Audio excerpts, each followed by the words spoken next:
do right here is go back. Way back. Back into time. We can rebuild him. We have the technology. Celebrating 20 years of New England Championship Wrestling.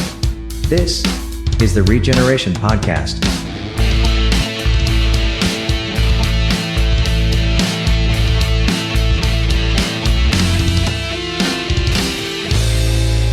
And now, here are your hosts, Sheldon Goldberg, Joe Matarazzo, and Kevin Castro. Welcome, everyone, to another edition of the NECW ReGeneration Podcast, celebrating 20 years of New England Championship Wrestling. Sheldon Goldberg with you once again, along with Joe Matarazzo. Hey, guys. And Kevin Castro. Hey, guys. How are you guys doing?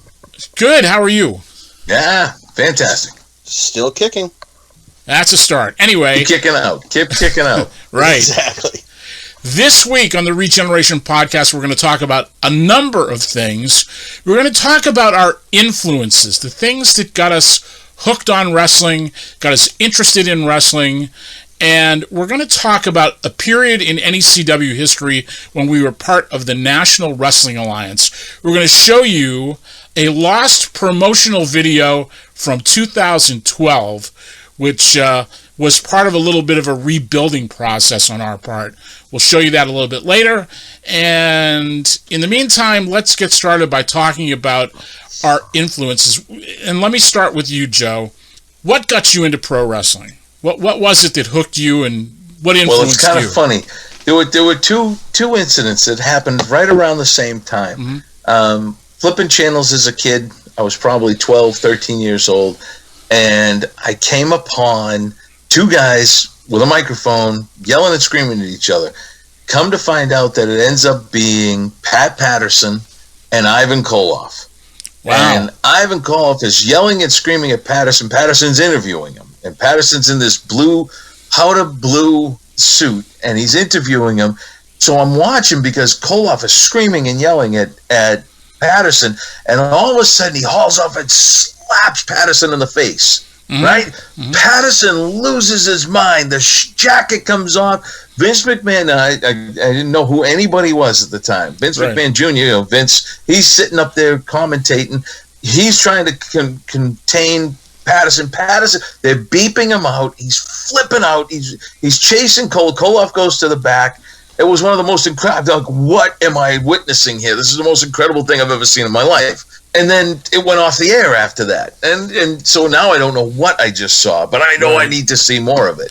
This was, about 83, 82, 83? About 83. Yeah, okay. Yep, right around 83, okay? Yep, okay. At the same time, that same weekend, again, flipping channels from there, going, what am I seeing? I couldn't believe that. And I pop into a match in progress, and it's Ric Flair against Kevin Von Erich for the NWA title. Wow. And there's a big controversy at the end where Rick ends up getting first Kevin gets the belt, and it gets taken away from him from a disqualification. The referee got bumped. I think it was Bronco Lubitsch got bumped, and David came running down to the ring. I immediately hooked. I'm like, I don't know who this Ric Flair guy is, but I can't stand him, and I want to see him get his ass kicked. This Kevin Von Erich guy and his brothers, this is unbelievable, and I was hooked from then on. World class NWA, the 10 pounds of gold. That was the first belt I ever saw in my life, and I've been such a NWA mark since then. That was one of the most incredible, realistic things I'd ever seen. Wow, Kevin, what got you hooked on pro wrestling? What got me hooked was the night that I saw my idol win the WCW Heavyweight Championship, and that was when David Arquette pinned. No. All seriousness. Very good. See, I remember it being on at my grandparents' house. And it would have been when I was younger, much, much younger. I almost want to say that it was the Freebirds, like almost backstage, but that doesn't make sense because I don't think the only thing that it could have been if it was the Freebirds would have been Wrestling Star Wars, which was Christmas Day. Okay. So I want to say that might be like a Mandela effect memory, but I want to say it would have been the Rock and Roll Connection. You know, when Cyndi Lauper came about. I remember seeing, what was her song? The theme to the Goonies, and the video had Good Enough. Yes. And I remember seeing that, and that kind of captivated me. And then from that point on, it's weird. It's like wrestling was always there. I remember watching the Brawl to Settle It All on MTV, and then, you know, everything taking off from there. From, you know, Hulk Hogan's Rockin' Wrestling, the cartoon, Saturday Night's Main Events. You know, I remember with Wrestling Spotlight and Wrestling Challenge being on Saturday mornings, if my parents were dragging me out before I was able to watch wrestling, I want to say it was Channel 6, which was a Rhode Island station. Mm-hmm. I could get that on the radio. So I'd be sitting in the back seat listening to it wherever we were going, so that way I could still get my wrestling fix. There you go. And what's interesting, as I was growing up, not saying that I ever got in trouble because I was a perfect child, but when I would, if I was grounded, it wouldn't be like you can't go outside, you can't see your friends, you know, they would take wrestling away. So I could still still watch whatever I wanted, but that was like the absolute worst, is being grounded from wrestling. And I remember it would have been one of the Royal Rumbles. What Rumble was it when Demolition started out 1 and 2? Oh, jeez. I don't remember. But it was that event, and I wasn't able to see it, and hearing about it like much later on, you know, just ate away at me. But as far as, you know, the people that really hooked me and drew me in, Roddy Piper, Randy Savage, that was my guy for a long time. You know, WrestleMania 3, when everyone says that's their favorite match, as much as I love that match, I absolutely hate it, because that is the birth of the infinite false finishes. Right. That's in every single match now. You know, back then it was innovative and it was exciting, and I'm not saying that some of the false finishes now aren't as innovative, but it's just overkill. But then, like, as Kurt Hennig was one of my all-time favorites. I remember when Brutus Beefcake beat him at WrestleMania 5, that ruined the event for me because the perfect record was no longer there. Right. And yeah, as I got older, Bobby Heenan, you know, he always drew me in on commentary, his managing style. He was another one of my guys. And then I remember coming home late night from a bar and accidentally catching ECW on Telemundo, and that's when I was like, you know, I think I could probably do this. Yeah, it's all uphill, downhill, depending on how you look at it. And that was 1989 that Demolition Okay. Started off in the Rumble 1 and 2. Wow. Yep. See, now, I'm considerably older than you guys, so I go back a long way. I go back to the late 60s. When the Lions fought the Christians? Wrestling. What's that? That's right. That's right. Being Jewish, I just sat there with the Lions and the Christians and was taking bets on who would come out, but whatever. No, but I had an aunt who lived in Chelsea, and we would, generally speaking, go have dinner with her every Sunday or almost every Sunday. And because she lived in Chelsea, she could get some of the New Hampshire stations, like Channel 9, out of Manchester. And on Sundays, they would show wrestling. And for the most part, it was WWF. Like, my first memories of watching wrestling there, I remember seeing a match with Angelo Savoldi. I mean, Angelo, the old man Angelo, was still wrestling, you know, at this time. So it had to be like the end of his career, because this was like the 60s, the late 60s. And seeing the commercials and seeing the promos and so forth, and Bruno Sammartino was the champion, and you had heels like Kowalski and Bulldog Brower and all kinds of folks. And then I started buying wrestling magazines and finding out that there was wrestling in other parts of the country with different people. And then one Sunday in the summer, I'm at my aunt's house and I turn on the TV, and what comes on the TV in the usual Channel 9 time slot? Championship Wrestling from Florida. Wow. And the NWA, and Gordon Solie, and Jack Briscoe, and Dory Funk, and Buddy Colt, and all these NWA guys. And I'm like, holy moly, it's like a whole different world.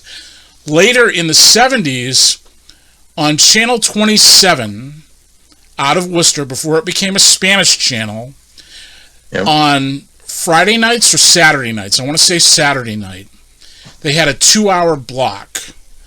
They had Big Time Wrestling from Detroit, and the Roller Games from Philadelphia. Not Roller Derby, but the Roller Games, which was more like a bootleg roller derby and a little more hardcore than the roller derby out of San Francisco. So yeah, that was my misspent youth. And I was fascinated by Detroit, by the Chic and Crybaby Cannon and the Kangaroos and Lord Layton and Bobo Brazil. And Bobo Brazil had wrestled in this area, so he wasn't a stranger to this part of the country. But, Bobo Brazil and the Sheik had to be the longest running feud ever in pro wrestling. So these were my influences. And when wrestling blew up in the 80s because the walls of television started crumbling down and you had cable TV and you could see stuff from all over the country, that really opened up the world of pro wrestling to me in terms of really following it closely, getting world class in this area in the early 80s, 83, when it came on Channel 25 in Boston. What a game changer that was. I actually went to Dallas on a little trip. Did you really? In 83, yeah, because I had to see it. I had to see it up close for myself. And man, what an experience. First of all, the Sportatorium, total shithole. Right. What a dump. What a dump the Sportatorium was. It's like a big tin shack with like bleachers and stuff. It was hot as hell in there. It looks like Madison Square Garden, though. Yeah, but let me tell you, if you watched it on TV, you thought that was like the most live place. Absolutely. Because it had a whole different feel from WWF wrestling. Yeah. The old WWF tapings from Allentown and Hamburg, it was kind of, it was a big man's territory. The style was a little bit different.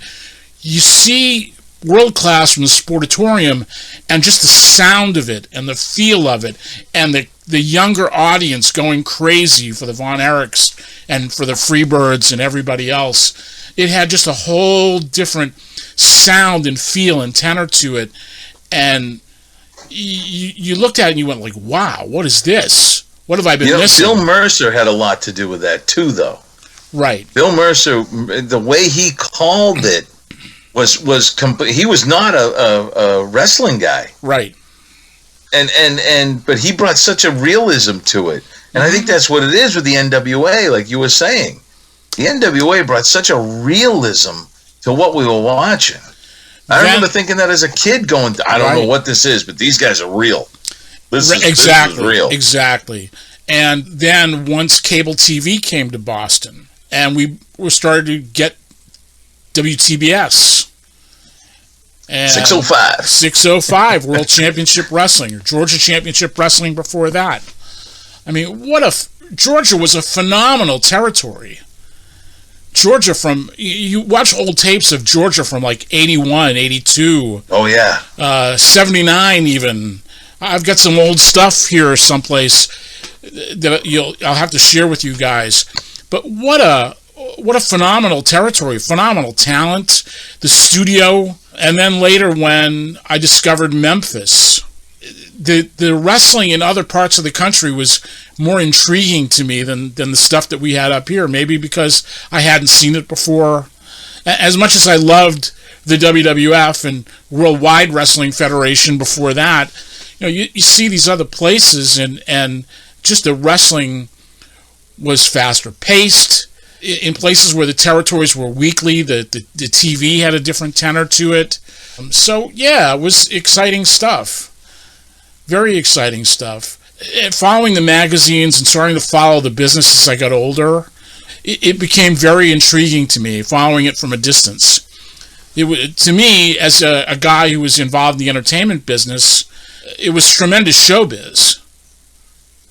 I'm watching this stuff and I'm saying, holy moly, I had no intention of getting involved in it professionally. I knew Abe Ford on a casual basis because Abe Ford's office was in the theater district where I had been working, and I used to see him now and then, and I'd get him tickets to shows, and he didn't even like to talk wrestling by that point because he was out as the promoter in Boston. He got out around 75, 76.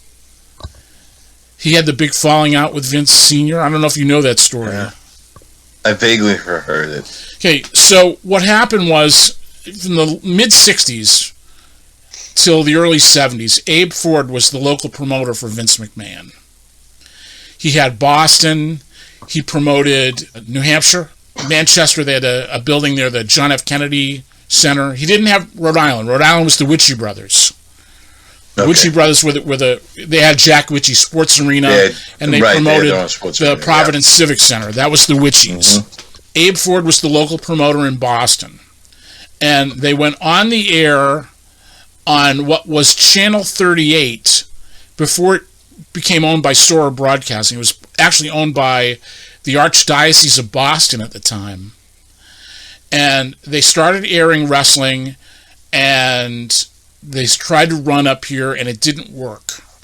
And the reason that it didn't work was because at that time, in like 66, 67 or so, not very many people had UHF TV. It was just coming in. So they tried a year or so later, and then it clicked because more people had UHF television. And that's when it really started to take off. So Abe Ford was the promoter, and after a while, he didn't like the deal that Vince was getting. He didn't like the percentage that Vince was taking of the houses and so forth. So he started to talk to Grand Prix in Montreal about coming in with him and running Grand Prix wrestling, because they were already running Vermont. The Montreal territory went as far south as Vermont, and I want to say parts of upstate New York, but Vermont for sure. They ran Burlington, they ran, a number of towns, Rutland, Vermont, bunch of Vermont towns. And so he started talking to them, and then there was a big palace coup. Abe was forced out, and he actually sued Vince McMahon Sr., and he won. So Vince Sr. had to buy him out. And the local promoter at that point became Bobby Harmon, who wrestled in the 70s up here as Beautiful Bobby. Not Bobby Eaton, but Beautiful Bobby. Right. And Ernie Roth, the Grand Wizard. They promoted Boston. So that's how that happened. And it stayed that way until Vince Jr. took over. So, wow. Interesting. Abe Ford used to have a little cartoon of himself on all the old programs. When I was growing up, if you wrote into Abe Ford and got on the mailing list, they would send you the program ahead of the show. So you'd get it in the mail. It was like we had the one-page fold-over, Yeah. Yeah, you could get the programs in the mail, which was cool, because then you get all the pictures and stuff and whatnot. That was my misspent youth. Little did I know that I would actually get involved promoting this stuff years later. But those were my influences. And in promoting wrestling, those influences carried over. I always liked that NWA style of wrestling. The balls-to-the-wall action, the good promos, the angles and programs. That's what I saw that was missing in independent wrestling, where most people just did spot shows. Nobody was trying to run on a regular basis. Even Kowalski, Kowalski was sold shows. He did promote shows and had TV at one point in the 80s. He had Bedlam from Boston on Channel 25 that was short-lived. After a while, he just had sold shows. Abe Ford was involved with him in some of those, but he'd have all these fundraisers for different police associations and fire companies and schools and whatnot, and they were sold by telemarketing companies who would pay him a flat fee for those shows, and many of them would be annual events. So, you'd have Bellingham, Mass every year, or Pawtucket, they'd have a show down there every year, and whatever. So he wasn't going to those towns on a regular basis, so you didn't have to have angles or programs. You just had to put on a show. So the idea of running on a monthly basis and doing angles and programs and so forth, that's what I wanted to do, because that's what I knew pro wrestling as. And that's what spurred on. And Tony Rumble was a big influence, too. I mean, Tony was the guy that was doing that sort of thing. Yes, he did the sold shows, and yes, he did all that stuff. But he was trying to do TV, and he was trying to do angles and programs and so forth. And he had a lot of creativity. He had Pat Doyle, who was producing the video, and Pat was a great producer. Some of their stuff was a lot of ha-ha and all that, but by the same token, he was doing continuity. He was doing cool stuff. And I was thrilled to be involved with him. That's what kind of shaped what NECW became. I knew I couldn't do what Tony did, because he had a particular sense of humor and he was a personality. And his wrestling was very personality driven. Whereas I wanted to do angles and programs and that sort of thing. I wasn't trying to do...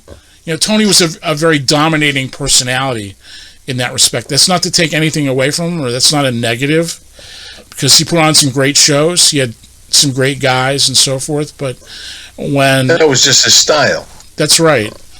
So I didn't want to repeat the same thing. I wanted to do something totally different. And so that's what I set out to do. Tony started out as the Century Wrestling Alliance. And it was called the Century Wrestling Alliance because he got a sold show deal with a place called Century Toyota, which was, I think, up in Wilmington, if I'm not mistaken. Yeah, I think it was. Yeah, yep. His cousin was a Toyota dealer in Wallingford, Connecticut. And so we did some shows down there at the Toyota dealership down there. But Tony was incredibly street smart. He had worked for Savoldi, he had been on TV, he had produced TV. He was just a savvy dude, He for a guy that didn't have a college education, for a guy who was just a regular working dude, he was a street smart guy. He knew his stuff. Very talented booker. There were a lot of promoters. Dennis Corluzzo, he had done some booking for Dennis. Dennis was a great promoter out of New Jersey. For whatever you want to say about Dennis, who was a character and a personality in his own right, Dennis was a great promoter and a proponent of the NWA. And how we got involved with the NWA was, if you remember, Jim Cornette was living up here at the time, was in the 90s, and they did an angle on WWF TV where they brought back the NWA. With Dan Severn as the NWA champion, they had made Jeff Jarrett the North American champion. A very close friend of mine named Howard Brody was the NWA president. And after they did this angle, because Cornette was living up here and Tony was doing the sold shows, he was booking some of that talent on our CWA shows, and he decided to get involved and become part of the NWA, and we became NWA New England. And I think that benefited the promotion in a big way, because not so much the NWA affiliation by itself, although the brotherhood of Knuckles Nelson and Eric Sprasia became the NWA World Tag Team Champions and had a run with those. Calling it NWA New England instead of Century Wrestling Alliance, it made it more of a regional sounding name. And I think it really benefited the marketing of the promotion, because it's more a locally identified name as opposed to, what's a Century Wrestling? What century are we talking about? This century, the next century, the century before? Having that regional identification, I think, really benefited. Instant credibility. Yeah. Did you guys follow that at all? Rumble's stuff? Or Century Wrestling Alliance or NWA I didn't New follow. England? I knew what it was from the magazines because he was in a lot of the magazines, the Aftermaths. Right. That's where I saw it. I didn't know where to find it here in Boston, but I knew it was in. You could find it in the ratings. You could find it in the introducings. All that type of stuff you could find it in. There was always a story somewhere on it. Right. Tony was a big believer in wrestling. He was a big believer in wrestling magazines. That was the best way to get along. That's how we got our information. Before the internet, absolutely. Right. There was no dirt sheets that you could to speak about at that time, the early 80s, and then they came out soon thereafter. Right. Well, no, there were dirt sheets for many, many years, even going back to the 60s. You just didn't know about them. You didn't know about it, right? You had to be a real hardcore fan to know about it. Kevin, were you aware of Tony Rumble and Century Wrestling Alliance and NWA New England at all? Like Joe was just saying, I remember in the Aftermags, in the events, reading about it, but the same type of thing. I didn't know when they were going on, where they were going on until much later. Right. Which was, it's funny because you don't really understand that there was independent wrestling back then. Right. Until your eyes were opened up to it. Right. It was probably a big revelation for both of you guys when you discovered it. Oh, absolutely. Yeah. Oh, yeah. What's interesting is Tony was, as I said, he was a big believer in the magazines. And because of his work with ICW, he got to know people like George Napolitano and Bill Apter. Bill had done a lot of stuff with ICW, so Tony knew him very well and had worked with him. In fact, Tony introduced me to Bill Apter, and that's how I got to write for WOW Magazine. Oh, wow. That was a thrill to work for Bill Apter. That was really a personal thrill for me. Yeah. Back to the NWA. After Tony Rumble passed away and the company went into the hands of, first it was Knuckles Nelson and Jeff Katz, and then Jason Rumble took over. And I went my own way. I was very close to Howard Brody, who was president of the NWA. He did not want me to be out of the fold. We remained close, but Jason and Tony's widow, Ellen, they were the NWA up here. I wasn't involved in it, so I was going my own way.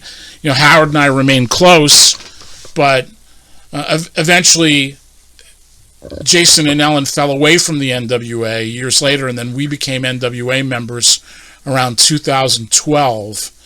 And the story behind that is actually, I was very friendly with Howard, of course, and Bob Trowbridge, who became later the executive director of the NWA. Bob Trowbridge was an attorney who'd worked with Flair, he'd worked with the Crockett's. He goes way back in wrestling. And he and Dennis Corluzzo rescued the NWA trademark in the 90s when the Crockett's divorced themselves from it. Well, the Crockett's were basically out of the business at that point. And TBS dropped the NWA affiliation. And the NWA transitioned from being a group of major promoters around the country in major wrestling territories to a group of independent promoters. There was a lawsuit. Dennis Corluzzo was part of the NWA while Crockett was still in, and a guy named Steve Ricard, who was the NWA promoter in New Zealand, and there may have been a couple of others. Memphis was not in at the time. I'm not sure if Portland was still running at the time and they were in. But anyway, Dennis was a member of the NWA, and as a member of the NWA, you had the right to get dates on the World Heavyweight Champion, who was Ric Flair. So Dennis was looking to get dates on Ric Flair, and Crockett and TBS said, "No way. We're not giving you Ric Flair. You can stand on your head and spit nickels. We're not sending him." So Dennis sued. And as a result, the NWA on TBS was no longer part of the NWA. And Bob Trowbridge and Dennis rescued the trademark that would have just disappeared into the mists of time and reconstituted the NWA as an association of independent promoters. We talked about Cornette being in Stamford at the time and doing the NWA angle with the WWF, well, at that point, all these promotions, these independent promotions, wanted to be part of it so they could get the rub. That's how Tony Rumble got in. That's how a bunch of other promoters got in. And it was basically one of those things where if you had $500, you could be an NWA promoter. And there were a lot of guys that got in because they were $500 promoters. So the NWA kind of limped along as an association of independent promoters for a long time. They stopped the practice of having a president, and they had Bob Trowbridge become the executive director of the NWA. And Dave Marquez was involved at that point. Dave had gotten television on the Dish Network. He had a couple of deals that he was cooking up.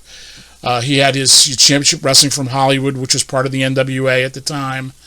And it had given the NWA some national TV exposure for the first time in years. And while they still had a lot of weak sister promotions that were involved that didn't support the World Heavyweight Champion, I still had good relations with everybody.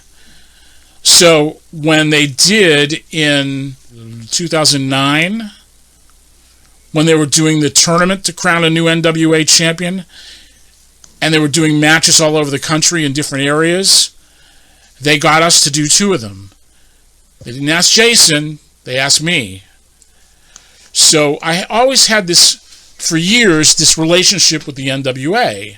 And even though we weren't part of it, whenever they needed something, if they needed my advice on something, when they wanted to crown a new champion, Bob Trowbridge asked me who they should put it on. I was called upon to, give my advice and counsel on more than one occasion. We helped them with that tournament in 2009.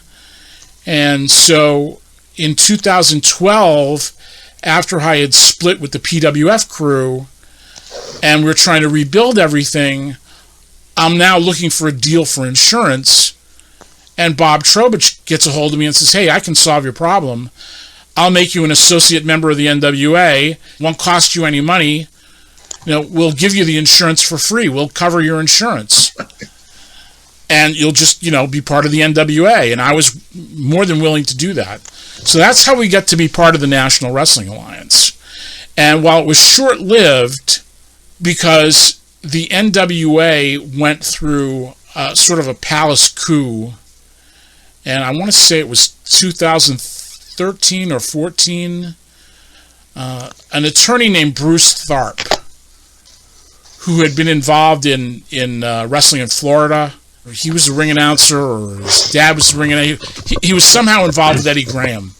Bruce Tharp was an attorney, and he filed a lawsuit against the NWA for something to do with the insurance that was being issued, that it wasn't real insurance or whatever, which was baloney because we used that insurance.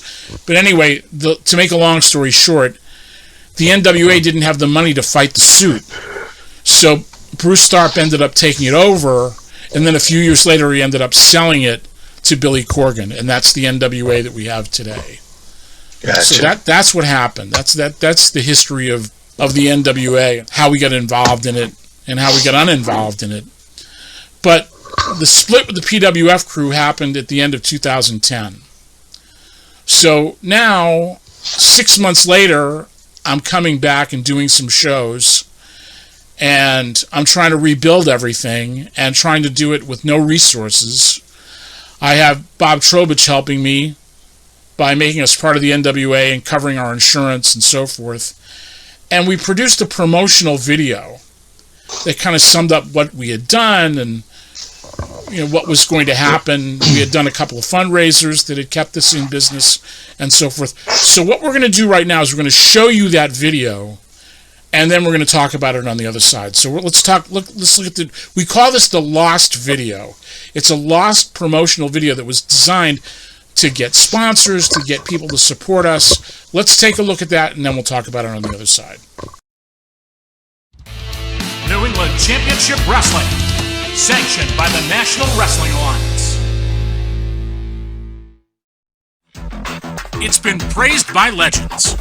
So New England Championship Wrestling. Support them at all costs. For the fans of NECW that continue to support their fine promotions, you couldn't make a better choice.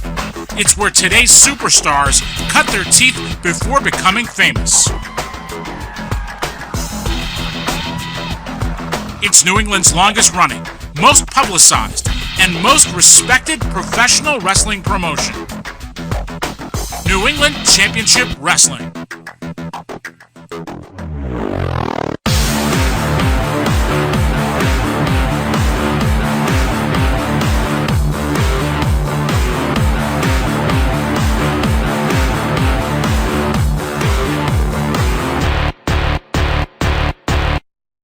What we were doing with NECW was something that no one in the area had ever really done before. We were running a local promotion based around local talent as the stars. NECW has been around since August of 2000. That's almost a dozen years. Not too many independent wrestling companies have been around for that long, let alone have made an impact like the NECW has. NWA's history has always been the highest standard in professional wrestling.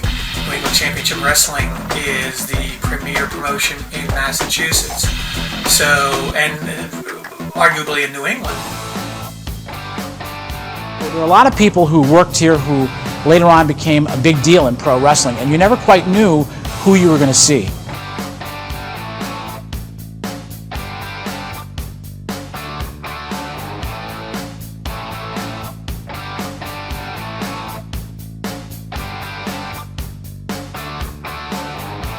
NECW is one of the most publicized promotions in the wrestling industry, not just getting articles in newspapers, but front page coverage as well.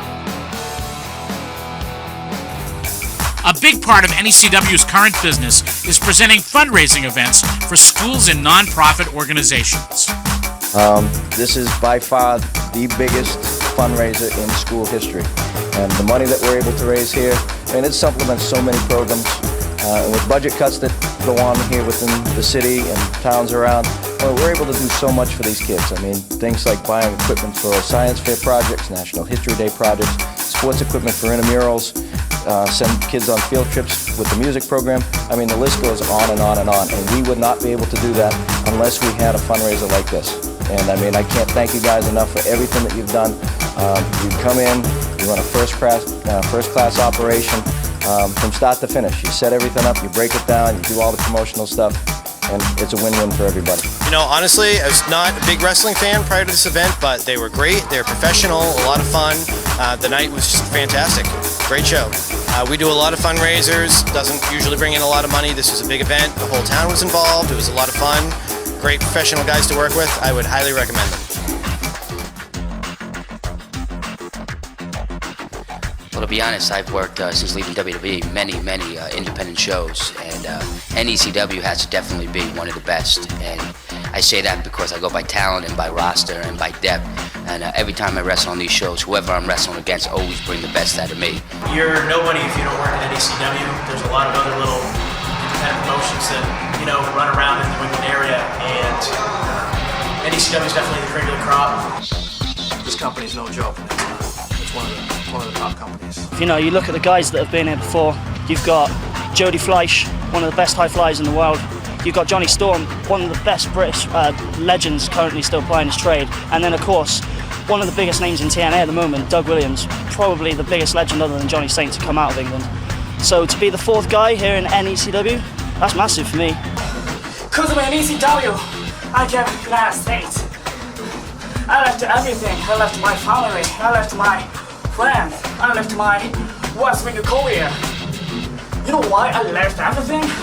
Because United States has NECW. I'll tell you, for the fans of NECW that continue to support their fine promotions, you couldn't make a better choice. You're helping the future of professional wrestling. Like we say, it's pro wrestling the way it ought to be. So New England Championship Wrestling, support them at all costs, knowing that the road ahead is bright and the future is bright. Sheldon Goldberg is a good man. I've met with him on numerous occasions. New England Championship Wrestling is a company with a tradition of innovation.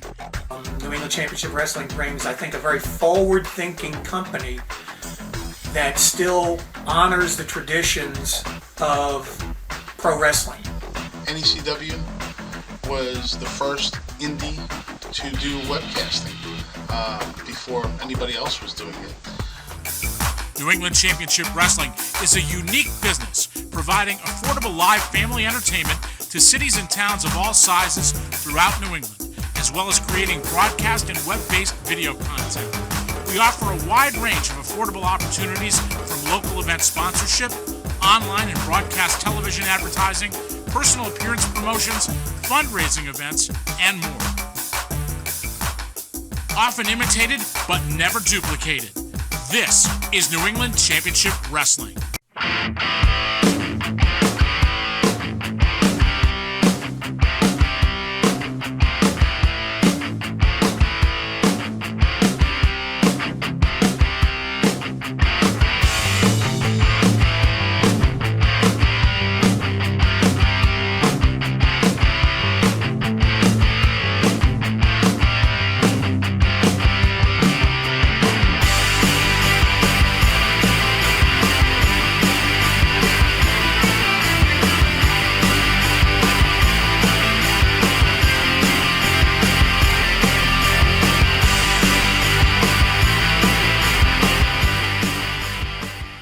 All right.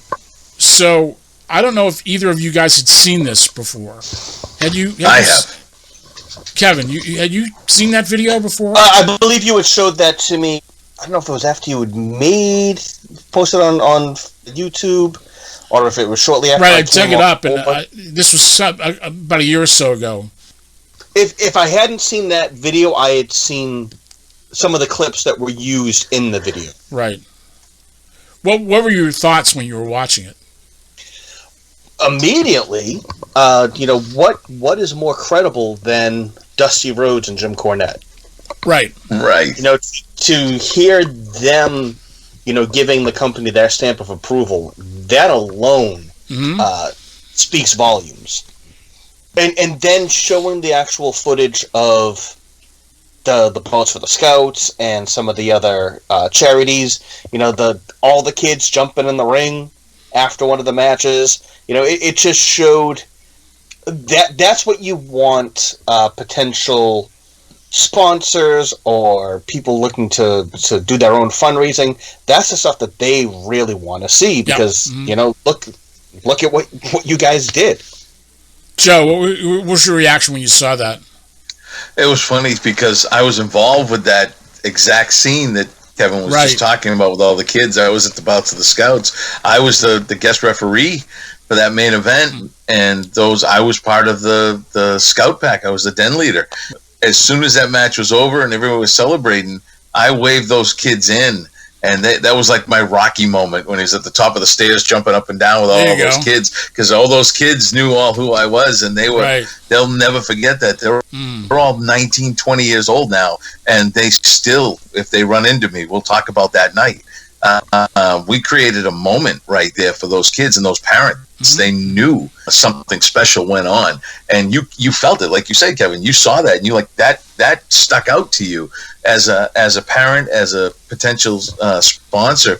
To see that moment captured was one of those things that you'd want that. That's what it's all about. That's how you get potential people to raise that money that you need. Absolutely. And we were able to do that. Man, it was phenomenal. And I was I'm actually in it interviewing Kevin Carroll. At the time he was the principal of South Middle School over in Brockton, and they had a budget of what was it, Sheldon? It was only like $400 or something. They had a budget to do any type of fundraising. And you were able to take that and work with them and work with that. And those kids, some of those kids were out. They because of where they are, it was a tough area. They had to be very careful who they allowed into the building. So it was basically all self-funded by them. They had kids that were returning cans and bottles in order to get money up to buy a ticket to come to the show. By the time they were done, at the end of the night, they were able to, and I forget, we did that in the spring. Was it the spring or it was fall? Right near Easter vacation. Right. The week before, the week after. Yeah, they made enough money for the following year for them to have a hot lunch, which most of these kids didn't. They only had one hot meal a day. Right. They were able to pay for them all. Every kid in the school was able to get a free lunch out of this and still have money to do field trips and everything else. These guys were and talk about grateful. Grateful at what we were able to do for them. In fact, we showed it in one of our earlier podcasts. It was the match with Mike Bennett and Guy against the Crown Jewels, against the Jewels at that school. Those kids went crazy. Great kids, great atmosphere. Man, what a great idea for us to do for a fundraiser for them, and they'll never forget that. And those kids, the same thing. And how great is it to have such an effect on a public school and an area that's not an area of rich kids? Being able to feed kids, to give them a hot lunch because we ran a wrestling show in a school. It's all for a show. Yeah. This is what we do this for. Right. This is why you do this. You know what I mean? This is what makes it all worth it. That was to see that and watch it. And I had forgotten all about that interview that I had done with him. Right. And then to see that come to life, and then look at Chris Schultz, who was in charge of the Scouts, and we were able to bring that to the Scouts in Abington at the time. And no one was ever allowed to even do something like this. Right. And the way we were able to do it with them, and again, raise them more money in one night than they had in a year. We didn't have to sell popcorn, to do that.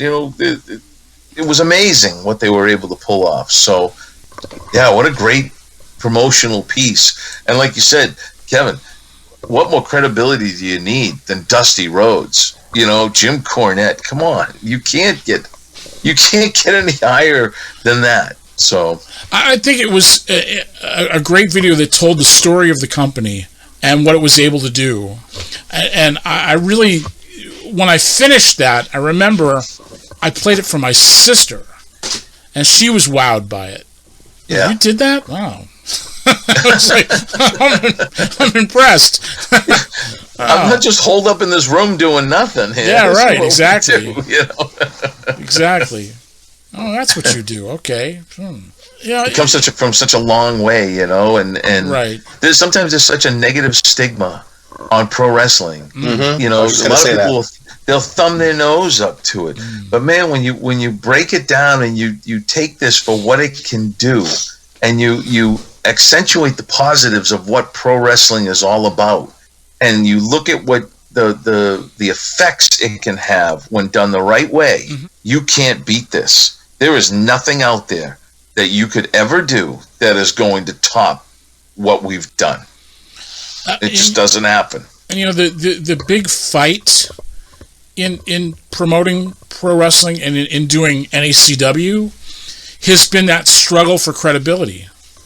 How many times do we walk into a town or a building or whatever, and you say we want to do wrestling, and they look at us like we have 9 heads, right. Or they automatically get their backs up because they had a bad experience or whatever, and then you show them something like that, and then they say, okay, well maybe these guys are cool, maybe these guys are legit. Yeah, that's when we used to say to them, give us the chance to show you what we can do, because we've proven it. We've done it. We're a proven commodity. Yep. We're not fly by night. We've done this for a long time. I think that video still holds up. You can still show that to people today. Yeah. It's funny. It's timeless. I put it aside and I forgot about it for the longest time. And about a year or so ago, I dug it up, and I happened to be going through my computer looking for footage or looking for something, and I ran across it, and I said, I should post this, because we'd never posted it. It was just something that we used to show to potential sponsors or. Yeah, I have the disc. Yeah. That for the promotional package to give out to people. Yeah. Yep. I hadn't seen it since then. Right. And then all of a sudden it popped up on YouTube, I think it was, and I was like, you gotta be kidding me! Look at this. As a matter of fact, it was Nick, my son, found it. He's like, Dad, you gotta see this. Yeah. And I go, what do you got? And he said, I went, no way. I said, I didn't even know that existed out there. It was fantastic. Yeah. That whole period was 2012 or so. It's a tough time. We're trying to rebuild everything with, no money really to do it. We're getting some sold shows here. We're, running a show here, running a show there. I think, Kevin, you had just come on board, or you had come on just after this was done. It was right after that, Yeah. And I was gone by then. Right. So I want to say that it was maybe three events that we had that I was involved with under the NWA banner. I never got to work under the NWA banner. I'm kind of bummed about that. Well, you never know. It ain't over yet, so. No, not in this business. Right. You never say never. Never say never. Exactly. I'm so grateful to my friendship with Howard Brody, Bob Trowbridge, Dave Marquez. I mean, these guys, I was more than happy to be there for them because they were always there for me. Good times, fun times. And, like I say, the hardest thing to do as a wrestling promoter is to get credibility for what you're doing. Because if you're not a big arena show, if you're not the WWE, if you're not AEW, if you're not some big entity somewhere with a big budget, people look at you cross-eyed. You always have to prove yourself. You always have to try to give yourself credibility and do things that make you credible and do things that make you a part of a community and so forth. So good for us. Absolutely. You know what? The NWA is still alive and well. It's still alive and well, and I'm glad that it's still alive and well. Yeah. I'm looking forward to seeing them come back. And I was just going to say that. Right. I'm dying to see what they're going to do next. Yep. I'm rooting for Billy Corgan. I have a lot of respect for what he's been able to do. And, I think exciting times are ahead. I certainly hope they are. I'll tell you what, Nick Aldis, as the NWA World Champion, you couldn't have a better person in that position right now. The way he carries himself, holds that 10 pounds of gold, he is exactly what they've needed with that title. It's a throwback, and that's what I like about it. It's that old school feel with that new school charisma and things that are happening right now. It's just he's a perfect person for that position. Right. Everything old is new again. That old approach is fresh. Yeah. Power was great. NWA Power was now I can't wait to see what they do next. I can't wait. Right. I wish him all the luck in the world, and luck only has so much to. Luck's for losers, so he doesn't even need it. Exactly. Well, let me ask you this question. We're talking about influences before.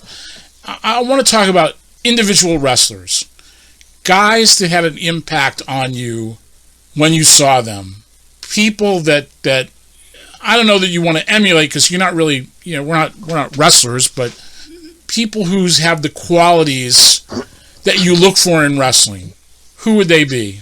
As I was saying before, like when I first started watching wrestling, and as it developed, I was always drawn towards the characters. Like the $1 Million Man, Ted DiBiase was one of my favorites for a long time because he was so over the top and believable. That's what it was. Even as ridiculous as the gimmick may have been, it was believable. And then after that, I was drawn towards Kurt Hennig because the vignettes. He calls himself Mr. Perfect, and everything he did was absolutely perfect. A lot of it was that's what drew me in.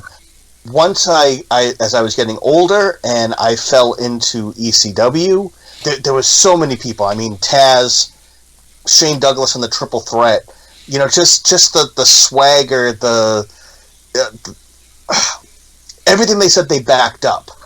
And what I loved about ECW was when you would go to a live event and that atmosphere, and they treated their fans with the respect as, the feud seemed legitimate.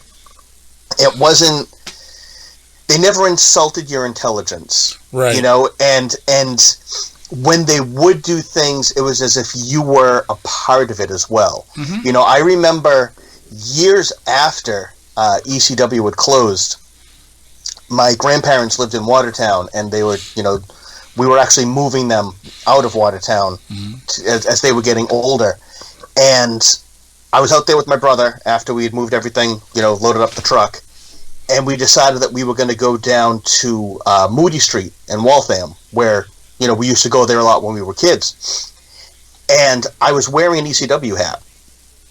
And as we're walking down, up and down Moody Street, there was a ton of people that were just like, yeah, and again, it was almost like that bonding years after the company had closed was still that strong that when people saw it, it ignited that camaraderie again. Right. Here's Didn't the thing about tickets. They sold tickets at the Frank's Smoke Shop on Moody Street. Right, So when they ran the hilarious. IBEW Hall in Waltham. Yes. Yep. But the thing about ECW, the magic of ECW, was if you were a kid growing up in the 80s, and you were big into Hulk Hogan and the prayers and the vitamins and the toys and the everything else, well, by the time ECW had come around, you got older, and you weren't looking to play with dolls or eat your vitamins or say your prayers. You were into sex, drugs, and rock and roll.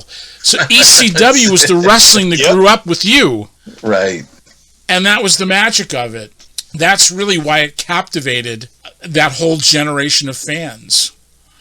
And it's funny, too, like as you were saying before with the magazines, pre-internet, just learning about things. And, when you would start to be exposed to, the different companies, like when you would come across NWA or WCW or whatever they were calling themselves. But I remember getting the aftermags, going to the supermarket, grabbing the aftermags, and going to bookstores and seeing like books on wrestling. So I would start getting those.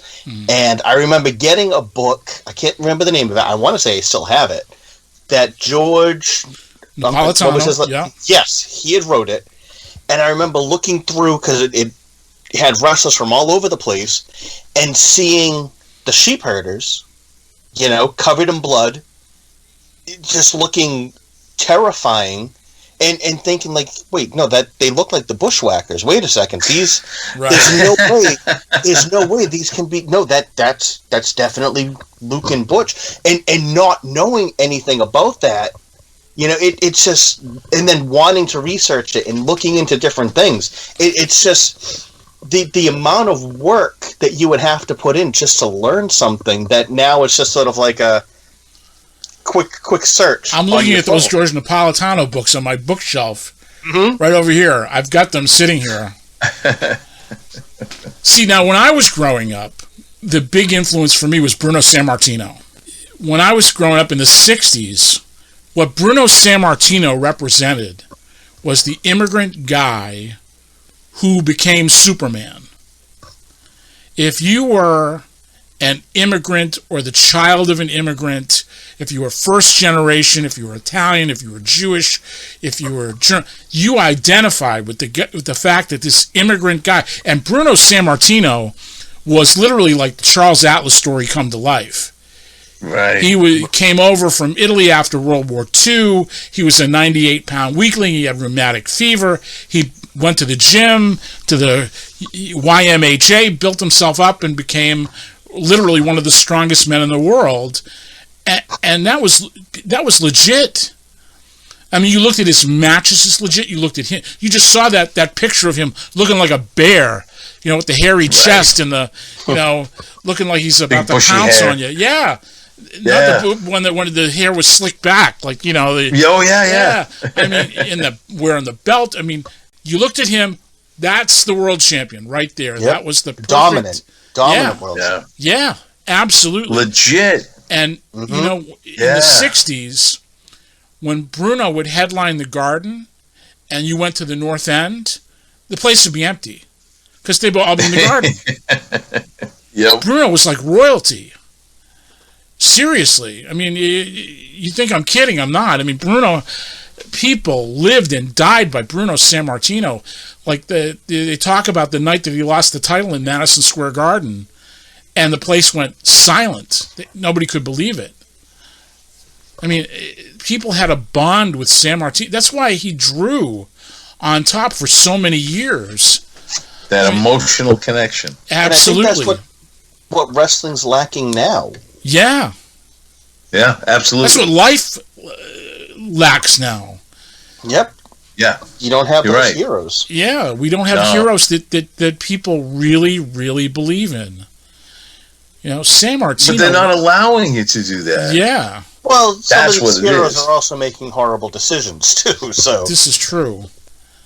But no, San Martino was like, you know, he was a real life circumstance that became a larger than life hero.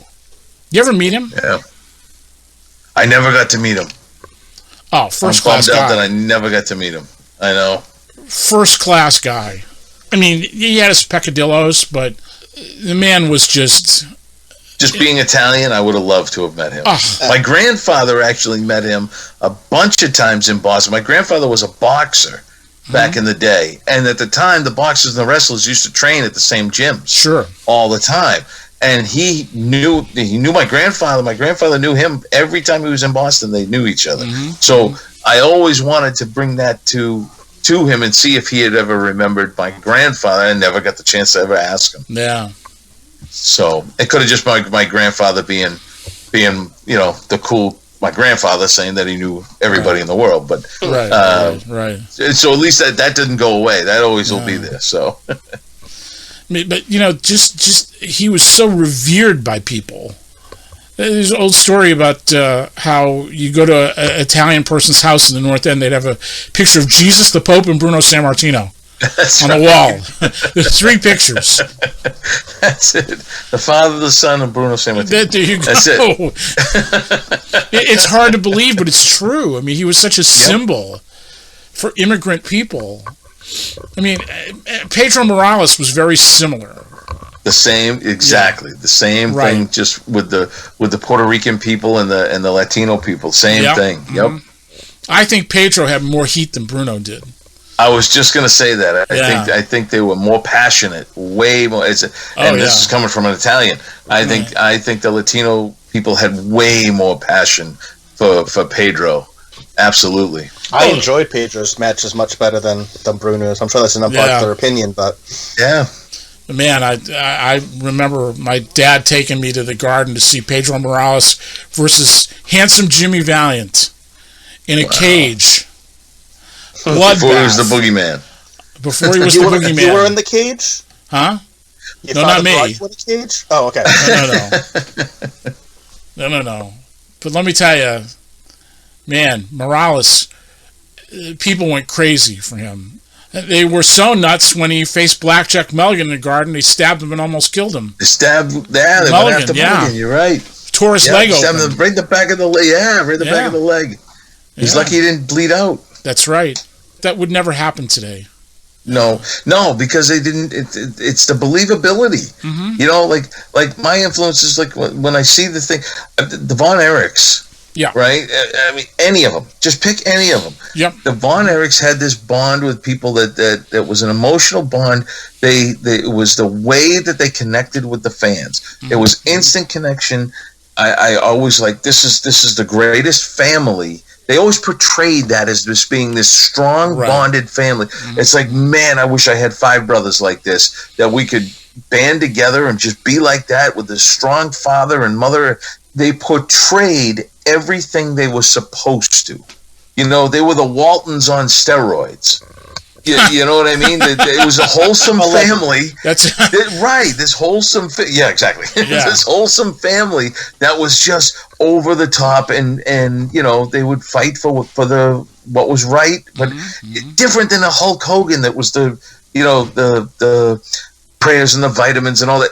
No, it wasn't. There was a realism about them, and so the instant connection with them. Ricky Steamboat, I loved. I could watch any Ricky Steamboat match in the world. Like you were saying, even the whole thing with him and Mach over at WrestleMania 3, no one had ever done that before. Exactly. And that's what made that so special, was because no one ever did that many false finishes. It would blew your mind away. But Ricky was so fluid. Everything he did was just smooth in that ring. His arm drags. I test anybody to do an arm drag like Ricky Steamboat. He was amazing. And then like Rick Martel, right? The fire he used to bring when he fired up, and the hands would go and the feet would go and he'd go. Guys like that, I gravitated to. Right. I enjoyed watching, and those were the guys that I could watch every day for the rest of my life. Because there was a connection there. It was like, man, I get that. I understand what they're doing. And it's hard to find guys like that now in the business because it's so exposed. Right. The mystique of the business is gone. And the innocence of when we were kids where we believed in it. Because it was easy to believe in it. You wanted to believe in it. It's funny because when you were talking about the Von Erichs, my mind went the exact opposite direction when you look at the Dudleys. And when they would come out, and they would legitimately start riots. Oh, yeah. Just running their mouth, and people really, you'd see people hop the guardrail and then get beat up, Right. But again, it goes back to that believability. It goes back to, it's a connection. It may not be a pleasant connection, but they knew exactly what buttons to push and what's going to draw you in and what's going to give them that reaction that they want. Yeah. Yep. Very rarely did you ever see someone jump in on a Von Erich. And in the world class, all they had was a thin rope around that ring to keep the people back. The only reason why anyone would storm the ring was one of the women to kiss the Von Erichs and grab a hold of. That was the only thing you ever saw. You didn't see a guy try to hit the ring or try to come. They would legitimately. No one wanted to mess with Terry Gordy. I don't care who you were. Terry Gordy would eat you alive. You know what I mean? Nowadays, everyone knows it's a work. Everyone's looking for a lawsuit, so they're bow up to somebody, and you know what? Enjoy the ride with this, people, will you? Yeah. Stop trying to act like you're tougher than the guys in the ring, and just enjoy it. Man, that's what made it so much fun. There was a video on YouTube from World Class of a guy getting in Terry Gordy's face, and he pushes him, and Gordy just knocks him out. And you wouldn't dare try to bring a lawsuit up against a wrestler like that because you were a dope for doing it. Cornette tells stories about in Bill Watts territory in Mid-South. If you jump the rail or attack the Watts would bring you into a room, the cops would stand outside, and Bill Watts or one of the boys would beat the crap out of the guy. And the cop would just be standing outside with, folding his arms and minding his business and you never do that again. Yeah, and then he'd still arrest you for jumping the rail. Eddie Graham. It's so true. If you got into a fight with a fan, not only did you have to win the fight, but you had to maim the guy. You had to mark him up in some way. Yeah, you're out of here. Yeah. You blow your credibility. Yeah. It sounds barbaric, but there were reasons for it back in the day. Well, I'm sorry. Right now, take Floyd Mayweather. Yeah. If Floyd Mayweather's out at a bar and someone picks a fight with him and legitimately knocks Floyd Mayweather out, you mean to tell me that isn't going to make news and all of a sudden his credibility is going to be lost? Oh, yeah. Right? Mm-hmm. Floyd Mayweather better knock somebody out. If you're going to be the greatest, boxer with the most wins of all time, you better have the credibility to do it. So it only makes sense. And let's face it, boxing is probably more how do I want to say this? Wrestling's probably been more legit than boxing for longer. Yeah. They just haven't admitted it yet, So it only made sense that you had to keep the credibility of the business. Right. And, it's so easy to do. It really is. Back in the day, though, the belief was that if the people thought it was bullshit, they wouldn't come anymore. Right. And that's how you're making your living. That's how you're putting food on the table. So you defended that business with your life because literally your life depended on it. You had to protect it. Yeah. Right. That's how you made your living. It wouldn't just be taking food off your table. It would be taking your table. Right. You lose your table, you got no place to put your food, so forget it anyway. So wrestling misses that now. that sense of credibility. I mean, everybody wants everyone to like them. Mm-hmm. Nobody wants to be a true heel. There'll be a heel on TV, and then they're on social media, right? Posting with everybody with their arms around everybody. The only true guy left is MJF. That guy doesn't break character for anyone, right? And I applaud him for being as young as he is, and he's crossed the line. And he won't apologize for it. And there are people out there can learn from that. They really should. Absolutely. This sentiment now that wrestling should be all inclusive and everybody should be able to participate in it. No, it's not for everybody. Right. Not everybody is cut out to do this. I'm sorry, people. In this case, there are no participation trophies. Right. You don't. It's a meritocracy. Just because you want. It's a meritocracy. You have to earn your spot. How many times do we watch these shows and you see some of these guys in the ring and they look like your kid could beat them? Exactly. And I'm not trying to take anything away from them as athletes or as people or whatever. There's an aura that wrestling used to have that's absent from it now, and I think we're the poorer for it. I agree. Well, if you look at, I mean, like you were saying, that the 60s and 70s, everyone looked like legit tough guys. Mm-hmm. Get into the 80s, all of a sudden, everyone's a body guy. Everyone's, gassed to the gills. They're huge. Right. Once the steroid scandal, allegedly, came about and everyone miraculously got smaller, it changed, yet again. You went through these different changes. With the 90s, the explosion of backyard wrestling, when they started coming out with all those tapes. And I think that's when everyone would basically, I don't want to say that they were copying it, but between that and the jackass and the bum fights and all these different things that came out around that time, I think that's when the image of what a pro wrestler was changed yet again. And I also think that it's in a new phase again now, as you were saying, with mixed martial arts, with parkour and gymnastics and all these different aspects of what people are, American Ninja Warrior. Right. But as we were saying before, though, the whole legitimate babyface, legitimate heel, that's all askewed now. That's true. We've come up with a generation of people in the audience that are just as smart to the business as the people in the ring. I don't know that that's necessarily good. Although you can't put the toothpaste back in the tube or the genie back in the bottle. No. It's not going to happen.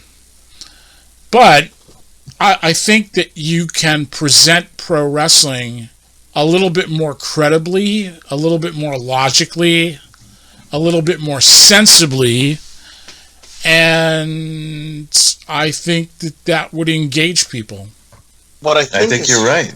What I think has hurt the business as well, not just saying the faces and the heels, but when you look at, again, going back in time, when Jake the Snake hit a DDT, that was it. The match was over. Mm-hmm. No one else did the DDT. Right. If Sid Vicious hit a powerbomb, the match was over. You didn't see powerbombs in every other match. Right. Now all the quote-unquote brutal finishers from years past are transition moves in matches now. Exactly. Yep. Nobody should be getting up after a pile driver. No. That's right. Unless you're nobody should be from the Road Warriors. That's a different story. But there's all these different things. So it's like, how is it that you can get hit with 72 super kicks, a pile driver, 6 power bombs, get thrown out of the ring, but then you come back in and you're instantly just rolled up, and that's what that's the safe face finish. Way too many false finishes in wrestling. Yes. Way too for many. The wrong reasons. Yeah. For the wrong reason. You can do that as long as it makes sense. Like you was just saying, I'm sorry, nobody should get up from 2 Canadian destroyers.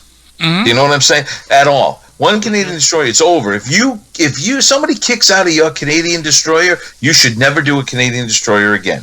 If someone kicks out of your super kick, then you should never throw another super kick again. It's just the way it should be. Everyone, look at the DDT, right? That was a finishing move. Yep. Done. You know what I mean? Super kick, done. Canadian destroyer, done. Pile driver, done. Now they're just part of your moveset. It might as well be an arm drag. Right. You know what I mean? Exactly. And that's the problem. Look, you don't see anybody else, and I'll give WWE credit for this. You don't see anybody else giving a cutter except Randy Orton, right? No one gives a stunner except right now Kevin Owens, right? Shawn Michaels the only guy that's going to do a super. When he's doing a super kick, there'll be nobody else doing one on that show. Mm-hmm. Right. Nobody does a spear. Oh, never mind. Never mind. Okay, we can throw that one away. Yeah. But for the most part, when it's somebody's signature move, and that's it. That's how it should be. You know what I mean? And it's just entirely too many people doing too many things. And even if multiple matches, you shouldn't see, 2 Canadian destroyers in 2 different matches. Right. There's no need for that. Yep.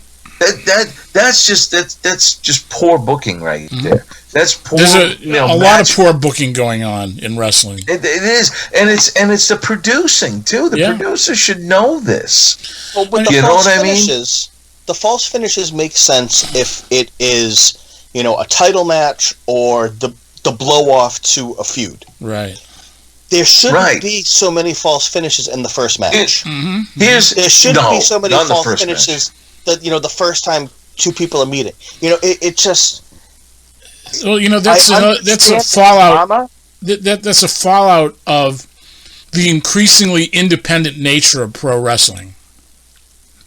It's a 50-50 booking. Everybody's an independent, and everybody does their own thing, and there's nobody. There are no bookers anymore. There's nobody. I watch on Pluto TV Beyond Wrestling, and I see a gazillion moves, a gazillion finishing moves, and everything's a 50-50 match, and everything is. There's just way too much stuff going on, and I'll give you an example. I watched AEW last night. We're taping this on Thursday, so AEW was last night. And I was saying to a friend of mine this morning, he said, "Oh, it was a really great show." I said, "Yeah, but there's too many angles, too many things happen on this show. What's wrong with just people having a match? So you get to know them and interview them and get to know their personality a little bit so you can build them up. It's all angle. It's overkill. You don't need so many. I remember when I was growing up and you watching WWF or WWF on Saturday mornings, you saw 1 or 2 angles a year. Now you get 1 or 2 angles in the first segment of the show. Right. The only thing that I can say about that is there was a point where WWE, every single person had a story. They had some kind of angle, so everybody had a reason for being where they were and doing what they did. And to that note, I will say that I enjoy the fact that AEW is creating something for everybody. I like the fact that nobody's just fodder for everybody else. They're trying to create stories for everybody because they've got so much young talent. Yeah, but everybody doesn't have to have a story. Sometimes you just have a match which builds you up to the point where now you can have a story because they know you. Well, I think they had to. There were a lot of changes that definitely had to be made for this one after what we saw happen on the pay-per-view. I don't know if you saw the pay-per-view. I did not. Okay, well, I got one thing to say about it. Where's the kaboom? There was supposed to be an earth-shattering kaboom. That's about all I can say about that. Yeah, okay? I heard all about that. Right. So they definitely did damage control. So there was a lot of things that happened that I don't think was supposed to happen that just increased with the, and then throw in the story with MJF and everybody else. I think that was planned anyway. I think that was a long time coming. That story's been dragging up for a while, and they kind of made some sense of some things. But they're cramming an awful lot into 2 hours, as opposed to it. And thank God they don't have 3. I don't want 3. Right. I don't want them to go into the 3-hour mode. I enjoyed the show because I liked the way that they played on what happened at the pay-per-view with the whole angle and things that went down. I'm appreciating the fact that I've got a little vested interest in what's going on with each of these characters. Even from QT Marshall and what's going on with him right now. These things are all building up to something. I think what they're doing is, and I'm hoping this is what they're doing, is they're working backwards, which is the way it used to be. You'd start at WrestleMania and work your way back to wherever you were going to be to get yourself there. You knew what you wanted at the end. And now you've worked your way back. And I'm hoping that's what they're doing now, is that they're working towards something and they're starting from the rear. Yeah, I think the QT Marshall stuff way too quick. They're not giving stories enough time to germinate. Why is he turning? You don't see any clues as to he's not happy about this, or he's not being treated right, or he's not being appreciated, or whatever. No, all of a sudden he just turns. The only thing I caught was a couple weeks ago, the new kid that they had out there was thanked everybody. And if you didn't catch it, the only one he didn't thank was QT. Okay. And QT made an eye roll when it happened. It was subtle, but there should have been more subtlety going on so that people caught on to it. Right. It was one time, and then in the middle of the Battle Royal, when they had all the teams in there, that's when he kind of turned heel and just kind of did his own thing. So it happened fast, and it's one of those that if you weren't paying attention, it was like when who was it? Matt Hardy had given the contract over to Hangman Page, and Page threw the contract to the side, pulled one out of his pocket. I was so fixated on Matt Hardy talking to the camera that I missed that the first time. I had to go back and watch it a second time, and I caught it because someone brought it to my attention. And I went, wow, that was so fast. See, they are making sure you're hooked in and you're watching what's going on. Right, but that's a problem, because things that go by too fast means people miss it. The way to do angles effectively, you got to let them stew. You have to let them breathe. You got to breathe. Yeah. I mean, you got to give people a chance to absorb what they. Yeah, you got to give people a chance to absorb what they're seeing. Right. You got to lay the breadcrumbs out deliberately to get them to go on the trail. Let it fester. Let it grow. Yeah. Let it. Yeah, I agree. Like I said, I like the fact that they're creating these stories that are happening for a lot of people to try to showcase a lot more people. But I think they need to pump the brakes a little bit on how fast they're moving the stories through. Exactly. And there's nothing wrong with just people having a match. Right, exactly. You're competing. It's supposed to be a sports-based presentation. They have ratings. Right. They talk about won-loss records. Well, there's drama in that. Yep. I got to get my rating up over 500 now if I don't beat this guy, or I'm not going to be in contention for a title if I don't. There's drama enough there. They don't need all this happy hoo-ha. Well, look at UFC. When someone loses so many fights, what ends up happening?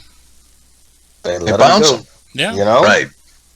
That's a story right there. Yeah. Yep. Well, I think we're going to wrap it up for this week. Another interesting discussion. A lot of topics covered, a lot of territory gone over. And hopefully you'll join us again next week for more NECW Regeneration. Thank you for listening. For Joe Matarazzo and Kevin Castro, Sheldon Goldberg, thanks again, everyone. We'll see you next time. The Regeneration Podcast is a production of New England Championship Wrestling. To send us questions, comments, or feedback, email us at regenerationnecw@gmail.com.